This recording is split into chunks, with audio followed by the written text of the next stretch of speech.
அதாவது அறிவில் பார்த்தீங்கன்னா, கேள்வி ஞானம் தான் பாதுகாப்பானது. கேள்வி ஞானங்கிறது என்னது? புத்தகத்த படிக்காம மனிதர்களிடம் பேசுவாங்கல்ல, அவங்க பேசுவாங்க, இவங்க கேட்கறது, பேசுவதிலிருந்து கேட்கிறது, பிறரிடம் பேசுவது, இப்படி பெறப்படுகிற அறிவு இருக்குல்ல, இதுதான் பாதுகாப்பானது. புத்தகத்திலிருந்து படிக்கிற பெறப்படுகிற அறிவு ஆபத்தானது.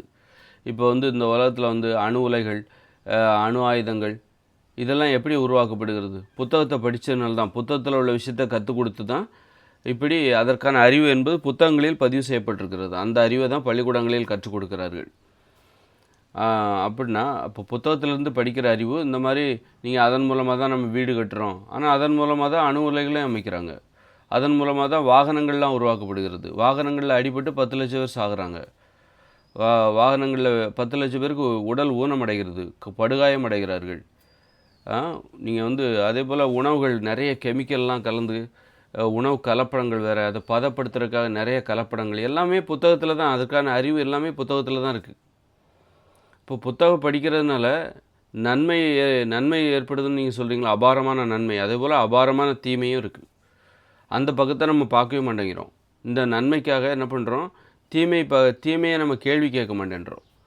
இந்த தீமையை பார்க்கும்போது இந்த நன்மையே தேவையே இந்த நன்மை வேண்டவே வேண்டாம், புத்தகமே தேவையில்லை, புத்தகத்தினால் கிடைக்கிற நன்மையே நமக்கு தேவையில்லை. ஏன்னா புத்தகத்தால் தான் இந்த உலகத்தில் வாகனங்கள் போகுது, விமானங்களில் போகிறீங்க, எல்லாமே புத்தக அறிவு தான். புத்தகமே இல்லை அப்படின்னா வெறும் வாய் வழியாக நீ ஒரு விமானத்தை எப்படி உருவாக்க முடியும், எப்படி அணு உலையை உருவாக்க முடியும்னு வாய் வழியாக சொல்ல முடியுமா? வாய்வழி ஞானத்தால், கேள்வி ஞானத்தால் சொல்ல முடியுமா? ஒரு அணு உலையை உன்னால் உருவாக்க முடியுமா? அணு உலையை எப்படி உருவாக்குறதுங்கிறது எனக்கு தெரியும், அது புத்தகமே தேவையில்லை, நான் சொல்கிறேன் அப்படின்னு யாராவது சொல்லிக் கொடுக்க முடியுமா? சொல்லிக் கொடுக்க முடியாது. அந்த விஞ்ஞானிகள் அவங்க என்ன பண்ணுறாங்க, அவங்க புத்தகத்தில் படித்து தான் மாணவர்களுக்கு கற்றுக் கொடுக்குறாங்க. அதனால் அவங்க தலையில் இருக்கிற அறிவு கூட புத்தகத்தை சார்ந்ததாக தான் இருக்குது. புத்தகத்தில் இருக்கிறத தான் அவங்க கற்றுக் கொடுக்குறாங்க. புத்தகத்தில் பதிவு செய்யப்பட்டதோ அது மனிதர்களின் அறிவு தான். ஆனால் எல்லாருமே புத்தகத்தை தான் நம்பியிருக்காங்க. ஏன்னா எல்லா விஷயத்தையுமே மனுஷங்க நினச்சி மனசில் வச்சுக்கிட்டு இருக்க முடியாது அப்படின்னு சொல்லிட்டு அதை எல்லாத்தையும் புத்தகத்தில் பதிவு பண்ணி வச்சுருக்காங்க. அதனால் புத்தகங்கள் தான் நீங்கள் நிறைய நல்ல விஷயத்த சாதிச்சிருக்கு, அதுக்கு இணையாக அது கெட்ட விஷயத்தையும் சாதிச்சுக்கிட்டு வருது. அதாவது மிகப்பெரிய இன்பத்தை இந்த புத்தகங்கள் கொடுக்கிறது அப்படின்னா, அதுபோல் அப்போ மிகப்பெரிய துன்பத்தையும் அந்த புத்தகங்களால் தான் ஏற்படுது.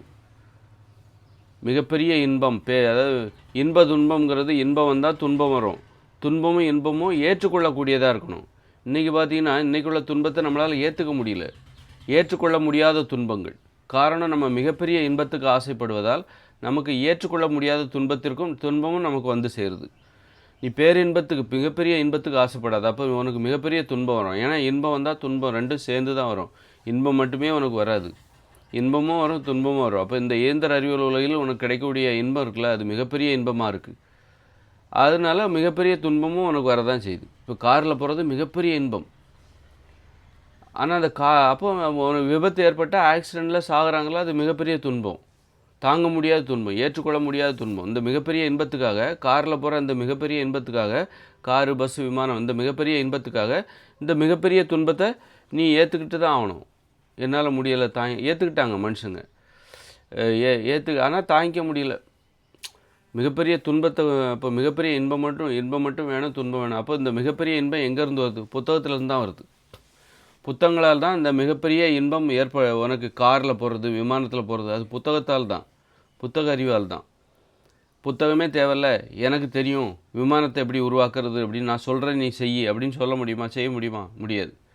ஏன்னா விமானங்கிறது யாரோ இருவர் மட்டும் கிடையாது, மிகப்பெரிய எந்த ஒரு உற்பத்தியும் சரி, அது மிகப்பெரிய கூட்டு உழைப்பு.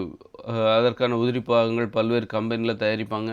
இது எல்லாம் சேர்த்து தான் ஒன்றா சேர்த்து. இப்போ எல்லாத்துக்கும் இந்த எதை சார்ந்திருக்க? புத்தகத்தை தான் சார்ந்திருக்காங்க, புத்தகத்தை சார்ந்திருக்காங்க. அதனால் மிகப்பெரிய இன்பத்தை தருவதாக இந்த புத்தகங்கள் இருக்கிறது. அதனால் மிகப்பெரிய துன்பமும் நமக்கு சேருது. தாங்க முடியாத துன்பம் அதனால் தான் ஏற்படுது. அதனால் மிகப்பெரிய இன்பத்துக்கு ஆசைப்படக்கூடாது. இயற்கையோடு இணைஞ்சு வாழணும், நடந்து போகணும். மின்சாரம் இல்லாத உலகம், போக்குவரத்து வாகனங்கள் இல்லாத உலகம், தொழிற்சாலைகள், பள்ளிக்கூடம் உங்களுக்கு தேவையில்லை. எளிமையாக வாழும்போது, இந்த மாதிரி ஆடம்பரமாக வாழும்போது தான் நமக்கு இந்த ஆடம்பர வாழ்க்கைக்கு தேவையான வசதிகளை ஏற்படுத்துவதற்காக நம்ம என்ன பண்ணணும், இந்த பள்ளிக்கூடங்களை அந்த வசதிகளை ஏற்படுத்துவதற்கு தொழில்கள், அப்போ அது சார்ந்த அறிவை கற்றுக் கொடுவதற்கு பள்ளிகள், கல்லூரிகள் நமக்கு தேவைப்படுகிறது. அதே நம்ம எளிமையாக வாழ்கிறோம், இயற்கையோடு இணைஞ்சு வாழ்கிறோம் அப்படின்னா நமக்கு இந்த பள்ளிக்கூடங்களே தேவையில்லை. வெறும் கேள்வி ஞானம் மட்டுமே போதும்.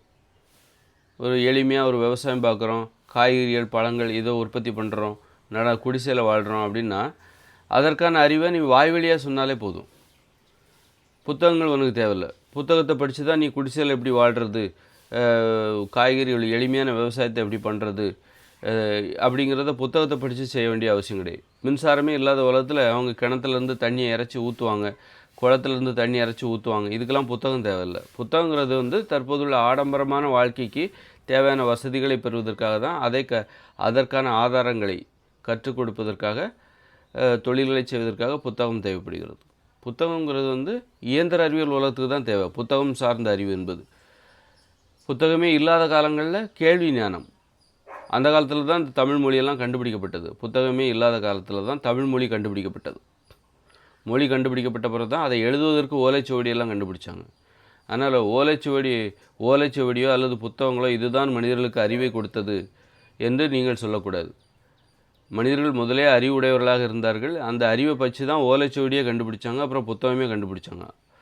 ஏற்கனவே இருந்த அறிவை வைத்து தான், அறிவுங்கிறது ஏற்கனவே இருந்தது, அந்த அறிவை வைத்து இவர்கள் ஓலைச்சுவடி புத்தகத்தை கண்டுபிடிச்சாங்க.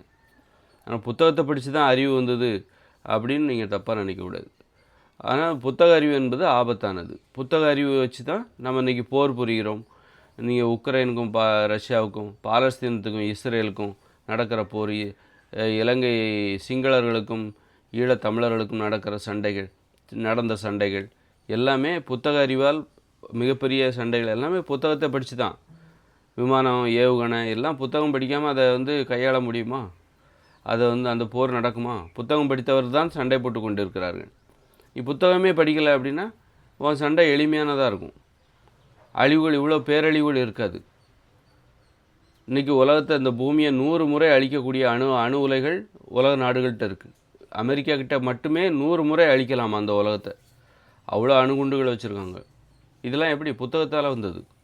நீங்கள் மிகப்பெரிய இன்பத்துக்கு ஆசைப்பட்டீங்க, மிகப்பெரிய இன்பத்துக்கு இந்த புத்தகங்கள் தான் காரணம்னு சொன்னீங்க. அப்போ மிகப்பெரிய துன்பத்திற்கும் இந்த புத்தகங்கள் தான் காரணம். இன்ப துன்பம் என்பது ரெண்டும் சேர்ந்து தான் வரும்.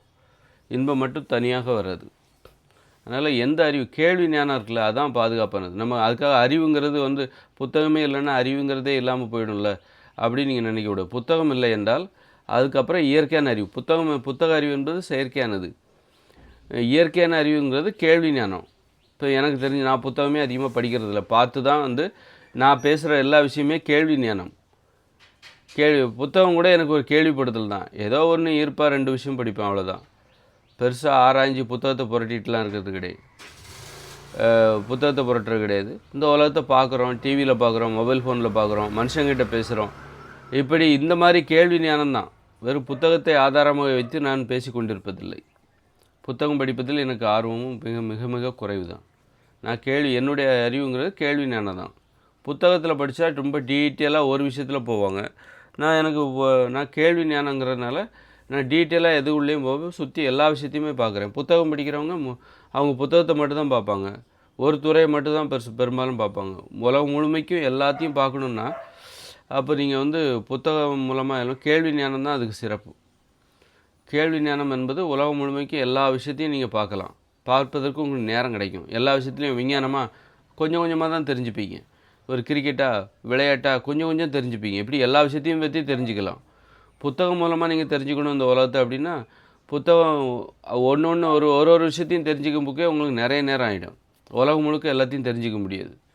ஏதாவது ஒரு விஷயத்தை மட்டும் தான் நீங்கள் டீட்டெயிலாக தெரிஞ்சுட்டு போவீங்க புத்தகத்தில்.